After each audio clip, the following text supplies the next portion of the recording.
Okay, very good morning to everyone, and thank you so much for coming down to our information session. My name is Zach. My colleagues there, Jasmine and Jieman, we're all part of Ugachaga, which is a special agency that supports the needs of the LGBT community in many ways. We do research, we hold counseling sessions, the whole works. So today our presentation will be a little bit about the good things that have happened the past year and what next moving forward. So let's begin with the good things. I like good things. So a long time ago, in a homeling park far away. Any Star Wars fans? No, just me? Okay. That's what we were. 2009 was when Pink Dot first started. Yeah, I see you guys squinting. That was how it was too, you know. People had to squint to see, why are there so many people in pink over there? If we weren't wearing pink, I don't know, man. I think it just looks like having a picnic there. So 2009 we had 2,000 people, and wonderfully, last year we had 28,000. People don't squint at us anymore. We light up the night, literally, right here, 28,000. And this just proves that Pink Dot has been growing in strength constantly throughout the years. And it's all thanks to people like you for coming down and supporting us all the time, even if you're a first timer. So thank you for that. Moving on to more international news, this here is the UN Human Rights Council. And our state leaders recently last year, made a really big declaration to the world about our LGBT issues. And this is what they said. Basically, the LGBT community are free to lead their lives. In other words, the laws that persecute them, the infamous 377A, will not be actively enforced, and they are free to lead their lives without any sort of discrimination. So, right here we've got progress on the ground level, Pink Dot becoming more and more popular. Internationally, we also have progress over here. The state is starting to recognize the LGBT community. This is progress, but to me, it's still not enough. The thing about the LGBT issue is that there's discrimination in very small, subtle ways, and I'm going to introduce you to some of them right now. So, first up is housing. HDB is really a wonderful public housing policy that practically guarantees an average Singaporean, a flat of his own one day.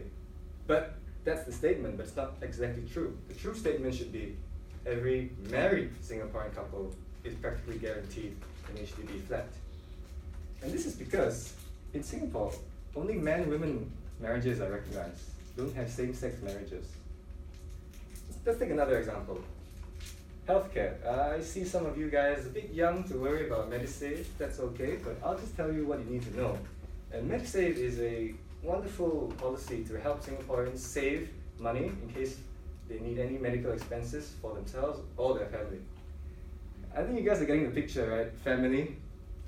You can't be a family with your partner if you're gay if you can't get married. And similarly, you can't help your partner's family, your partner can't help your family. This boils down to the essential problem right here, that this is the only kind of family that's recognized in Singapore. We have these man and women marriages, which means that families like these are completely not accepted and rejected in the eyes of the law. So I'm going to pass it on to Jieman, who will tell you more about these negative aspects in our nation right now. Jieman, please. Hi. So with every step forward in support of the gay rights movement, it just created false hope that the society is ready to accept this group of community. The Pink Dot event, you can see, is like getting more and more support each year, but the LGBT community still have to closet themselves out of the fear that they might be discriminated or being judged by the public. So earlier this year, the government had actually banned foreign funding in support of the Pink Dot event, as the government claimed that foreign entities shouldn't be interfering in Singapore domestic issues, especially political and controversial social issues with political overtone. So for these are political, social and moral choices that Singaporeans have to decide for themselves. Hence, with Pink Dot's event growing bigger and bigger each year, instead of fully supporting this event, the fact that the government has actually banned foreign funding just shows that the society is not ready to accept this group of community. And furthermore, there's this existing law that demonstrated discrimination against LGBT community. So what exactly is Section 377A about? So Section 377A of the Penal Code of Singapore is a key legislation which criminalizes the sexual behavior between consenting adult men even in private. In short, this Section 77A was enacted to target same-sex relations between men. Hence, even that there is no strict enforcement of this Section 377A, the fact that this law exists just goes to show that the LGBT community are actually being discriminated officially. Furthermore, the government had actually imposed media censorship so that the positive portrayal of homosexual and homosexual relationship are being prohibited. Hence, there's a lack of exposure of the public to really know what LGBT community really constitute. So in the first place that this media censorship had actually exists just go to imply or assume that the LGBT culture is actually negative. So all in all of this existing law just demonstrated that the society is actually not ready to really accept this LGBT community. Furthermore, we have society discrimination that actually is really discriminating all these LGBT community. I will again have to emphasize that discrimination against LGBT community actually exists, although it is not openly visible. Who doesn't want freedom and who doesn't love freedom? But LGBT community often found themselves going through a hard time walking out of the closet, as they are afraid of judgmental stares and the online attacks on social platforms such as Facebook, Twitter, and Instagram. Some of them will even have to worry by declaring their gender identity. It will affect their family members as well, as the society often associates LGBT community as something as abnormal. So due to religion and traditional norms that are shaped by social norms, it was hard for them to really persuade their family members to accept themselves. Hence, the LGBT often found themselves being outcasted by the family member and being lack of family support. So all in all, it's ironic that we have always emphasized how loving and how accepting we as a community we are, but we often found that the LGBT community actually have to hide their authentic selves instead of being discriminated. And later I'll pass on to Jasmine so that she can talk about how to address this problem. So, we are aware that the people of Singapore and the government are aware that the LGBT community exists. So, from being explained by Zack and Jieman, there are pros and cons that are prevalent in our society. So, but definitely the cons outweigh the pro, as you can see, as explained by them. So there's this stigma ingrained in our society, and we are definitely being marginalized and not like being inclusive like the norm society. So what we need to do is we need to be more accepting.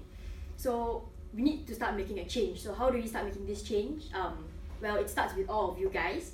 So with all of you guys, you are important because you can help us break down the barriers between the normal society of everyone and between the LGBT community. So to make this change, we need to start accepting, they need to start accepting us and to break down these barriers. As we are growing as a community and evolving, they should be supporting us instead of discriminating against us. So one solution that I propose is through communication. So communication is key to spread the message. So what I want you guys to do, right, is to communicate to people that you are close to and comfortable with about talking about this issue with, because this issue can get a bit like touchy and some people may not like to, like if you're not close enough to them, they may not talk about this issue, but if you are close to them, they are more willing to accept, to listen to what you have to say. So what I want you all to do is to talk to maybe like 2 or 3 of your friends, close friends or family members about this issue, because we are more willing to understand and listen to you. And if you can't get 2 or 3 people, at least get 1 person, so at least we still get our message out. So what we need to do is convey our idea by making them understand and change their mindset. So that's the root of the problem, changing their mindset.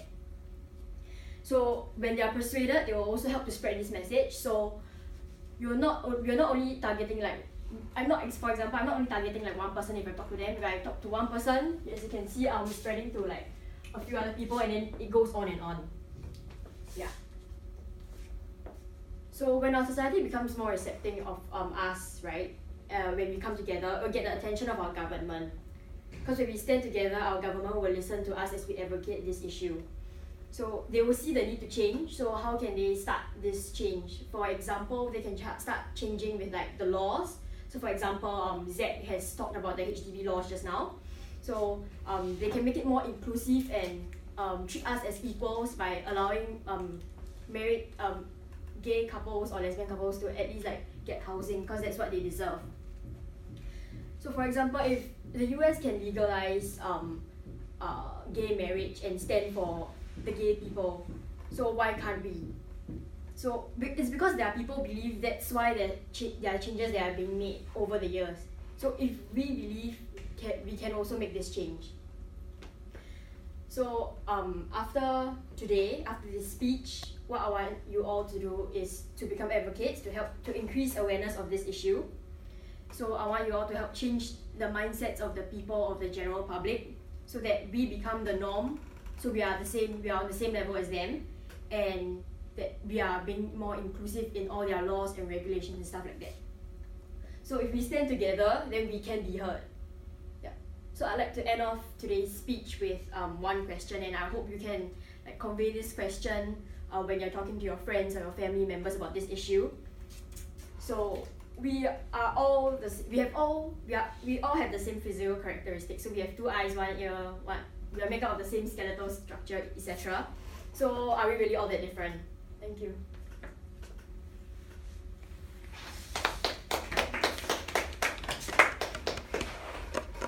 So we'll be asking, you guys can ask us some questions right now. So feel free to just ask if you'll answer.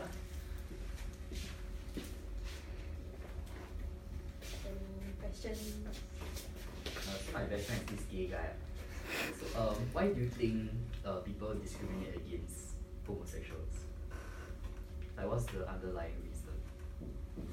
I don't think it's like they are really against it. It's just that there are this stereotype that LGBT community is really something weird, or like they cannot understand why they have this sexual orientation. Yeah, because they are not the one experiencing it themselves. Yeah, that's the thing. Main thing about this is that they're different, and as humans we always fear, or at least are a bit wary of what is different from us. So that's the thing about what we want trying to do. We're trying to bring more awareness so that you don't need to fear them, don't need to be wary of them, you understand them better. That's the main thing. We just want better understanding. Yep. So I have a question. So I talk about LGBT to my parents. So the thing is, my dad is not, he's not against LGBT, but he is neither for LGBT. So like any suggestion, if I want to get the message like spread to more people, but it gets stuck with my dad, because I tell him, but he doesn't really interested. He's not really interested, so he just sits there. So like, do you have like any like suggestions in how to get him to talk? Because he's probably not gonna do it. Yes, it's important. Like maybe you can pick up like news articles or what, and like maybe like talk it like over dinner and like pique his interest, so like he's more interested in talking about it, and maybe like he will have second thoughts about it, and maybe he'll talk it to like tell it to maybe his work friends, or because people do talk over, like have small talks and stuff like that. So even if it comes up, it's progress. So we just want to get the message out. So if example, if like there's a news on like LGBT, maybe like some issue, and you talk to him about it, and then he goes to work, and then it just slips out of his mouth, and then like it just goes on and on and on. So that's how you get the message out. Yeah. Any more questions? Like I realize like most of the solutions for being inclusive to the LGBT community is about talking it out. But what are some like of the actions that we can carry out to help like our friends who are LGBT to feel more included as well? The thing about this is because how would I explain it? Because laws, right, are like governed by the government. So it's very hard to make such changes because those laws affect the LGBT community on a whole, like a great scale. You can see like housing and media and all those stuff. So we feel like the root of your question, right, like how we can tackle it is based like when everybody stand together, and then the government sees a need to like make changes. Only then we can start to like change the whole like laws and stuff to make everybody like more inclusive and to treat everyone as equal. Yeah, so for now what we can do is just understanding, as in make people understand and talk to them and help as much as we can. Yeah. Just to add on, this LGBT thing is really complex. This is not something that will be solved in my generation. It won't be solved in yours. Probably won't be solved in your grandchildren's generation either. And the thing is basically that we just want to. The thing about acceptance is always difficult. Racism hasn't been solved for centuries. And the thing is, it's about accepting the community as if they had no differences. But fundamentally, this is difficult. So what we just want to do is to bring across more understanding to the point where you see the person that's different from you and you don't really feel that difference. This will take years, really, forever. And that's what we're trying to do. We're just trying to promote more dialogue, more awareness, to eventually, one day, there might be equality, true equality. Any more questions? No? Okay, then I guess we'll wrap it up. Thank you. Thank you.